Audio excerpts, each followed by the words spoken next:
আসসালামু আলাইকুম। আজ আপনাদেরকে ডিম দিয়ে ঝটপট সকালে একটি দারুণ নাস্তা তৈরি করে দেখাচ্ছি। ডিমের এই রেসিপিটা রুটি কিংবা পরোটার সাথে খেতে দুর্দান্ত লাগে। খুব ঝটপট তৈরিও করে নেওয়া যায়। সকালে ঘুম থেকে উঠে এরকম একটি ঝটপট নাস্তা আপনারা সহজেই তৈরি করতে পারবেন। আশা করছি আপনাদের কাছেও ভালো লাগবে। চলেন তাহলে শুরু করি। প্রথমে আমি 3টা পেঁয়াজ নিয়েছি। এখান থেকে আমি 2টো পেঁয়াজ কেটে নিব। আর পেঁয়াজগুলোকে একটু হাফ মুন করে কেটে নিতে হবে। মানে আমি যেভাবে কেটে নিচ্ছি ঠিক সেভাবেই পেঁয়াজগুলোকে কেটে নিতে হয়। একদম পাতলা পাতলা করে হাফ মুন স্লাইস করে নিচ্ছি। এই পেঁয়াজগুলোকে এভাবে কেটে নিতে হয়। দেখেন এরকম হতে হবে। তো আমি 2টো পেঁয়াজ কেটে নিচ্ছি। 2টো পেঁয়াজই হয়ে যাবে। আপনারা যদি ডিমের পরিমাণ বেশি ইউজ করেন তাহলে পেঁয়াজের পরিমাণটাও বেশি করে দিবেন। আর লাগছে কাঁচামরিচ, খুবই অল্প পরিমাণে লাগবে। আমি একটা কাঁচামরিচ নিয়েছি, সেটাকে একদম কুচি কুচি করে নিচ্ছি। খুব বেশি কাঁচামরিচ এখানে প্রয়োজন হয় না। কাঁচামরিচ কেটে নেওয়া হয়ে গিয়েছে। চুলায় প্যান বসিয়ে দিয়েছি, তার মধ্যে তেল দিয়ে দিয়েছি। অল্প পরিমাণে তেল দিয়ে দিলাম। তেলটা গরম হয়ে এসেছে। তেলটা প্যানের মধ্যে ছড়িয়ে দিলাম। তারপর এর মধ্যে আমি দিয়ে দিচ্ছি সামান্য একটু রসুন বাটা আর সামান্য একটু আদা বাটা। আদা বাটা আর রসুন বাটাটাকে আমি হালকা একটু ভেজে নিচ্ছি। জাস্ট হালকা একটু ভেজে নেওয়ার পরে এখানে আমি অ্যাড করে দিচ্ছি কেটে রাখা পেঁয়াজটা। সবটুকু পেঁয়াজ দিয়ে দিয়েছি আর সাথে কাঁচামরিচটাও দিয়ে দিলাম। এখন আমি এই পেঁয়াজটাকে হালকা ভেজে নিব, মানে যতক্ষণ না পেঁয়াজটা নরম হচ্ছে ততক্ষণ পর্যন্ত ভেজে নিব। আর যখন খুবই হালকা একটা কালার চলে আসবে তখনই কিন্তু এটাকে ভেজে নেওয়া বন্ধ করতে হবে, আর বেশি ভেজে নেওয়া যাবে না। পেঁয়াজটা সফট হয়ে গিয়েছে, যখনই পেঁয়াজটা এরকম নরম হয়ে হালকা একটা কালার চলে আসবে তখন এর মধ্যে আমি দিয়ে দিচ্ছি ডিম। এখানে আমি 3টা ডিম ইউজ করেছি। আর ডিমগুলোকে আমি এভাবে ছেড়ে দিচ্ছি, একটার পর একটা পাশাপাশি করে ডিমগুলোকে দিয়ে দিয়েছি। তো আপনারা এখানে 3টা 4টা বা 2টা এরকম ডিম ইউজ করতে পারেন। এখন আমি ডিমটাকে ঢেকে দিচ্ছি। চুলার আঁচটা একদম লো করে দিয়ে ঢেকে দিব। আর যতক্ষণ না কুসুমটা সিদ্ধ হচ্ছে ততক্ষণ পর্যন্ত রান্না করব।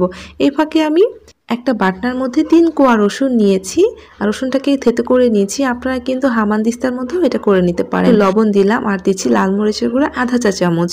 লবণটা আপনাদের স্বাদ মতো দিয়ে নেবেন।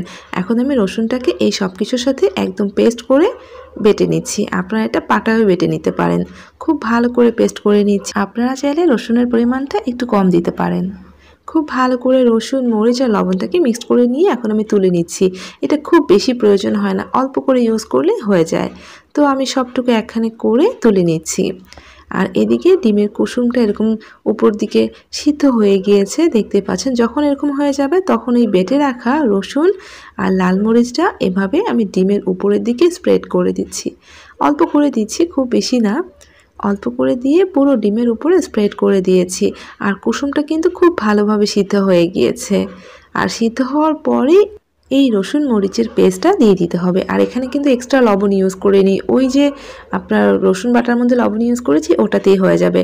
উপরে আমি বেশ কিছু ধনেপাতা এভাবে ছড়িয়ে দিলাম। আর এখন ঢাকনা দিয়ে ঢেকে 1 মিনিটের মতো রান্না করে নিচ্ছি, একদম চুলার আঁচটা কমিয়ে দিয়ে। জাস্ট 1 মিনিট ঢেকে আমি বসিয়ে দিয়েছি। আর যখন এই ধনিয়া পাতাটা একটু সফট হয়ে গিয়েছে তখন এটাকে নামিয়ে নিচ্ছি। 1 মিনিটে ধনিয়া পাতাটা একদমই সফট হয়ে যায়। তো তৈরি হয়ে গেল দারুণ মজার একটা ডিমের রেসিপি।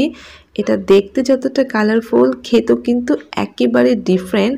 উপরে যে আমি রসুন মরিচের পেস্টটা ইউজ করেছি এটার কারণে এই ডিমের ফ্লেভারটা দুর্দান্ত হয়। যারা ডিম খেতে পছন্দ করেন না তারাও কিন্তু সকালে নাস্তায় এভাবে ডিম খেতে পারেন। এর মধ্যে কোনো ধরনের ডিমের আষ্টে গন্ধটা থাকে না, যার কারণে খেতে অনেক ভালো লাগে। রুটি, পরোটা, শীতের সময় যেমন আপনি চিতই পিঠা দিয়েও খেতে পারেন, তবে রুটি আর পরোটার সাথে খেতে অসম্ভব মজা। সকালে ঘুম থেকে উঠে কিছুই করতে ইচ্ছে করে না, সেই সময় কিন্তু ঝটপট রুটি বা পরোটার সাথে খাওয়ার জন্য এই ডিমের রেসিপিটা বাড়িতে ট্রাই করতে পারেন। আশা করছি আমার মতো আপনাদের কাছে অনেক ভালো লাগবে। একদমই ডিফারেন্ট টেস্টের সহজ একটা রেসিপি, খেতে তো এত মজা আছে, আপনি একবার খেলে এই ডিম রেসিপির ফ্যান হয়ে যাবেন। তো আশা করছি আমার রেসিপিটা আপনাদের ভালো লাগবে। আপনারা অবশ্যই এই সহজ রেসিপিটা বাড়িতে তৈরি করবেন। আর আপনাদের কাছে কেমন লেগেছে কমেন্ট করে জানাতে ভুলবেন না। ভালো লাগলে অবশ্যই রেসিপিটাতে লাইক দিয়ে যাবেন। আর এমন আরও রেসিপি পাওয়ার জন্য প্লিজ চ্যানেলটাকে সাবস্ক্রাইব করে সাথেই থাকবেন। সবাই অনেক ভালো থাকবেন। সবাইকে ধন্যবাদ জানিয়ে বিদায় নিচ্ছি। আল্লাহ হাফিজ।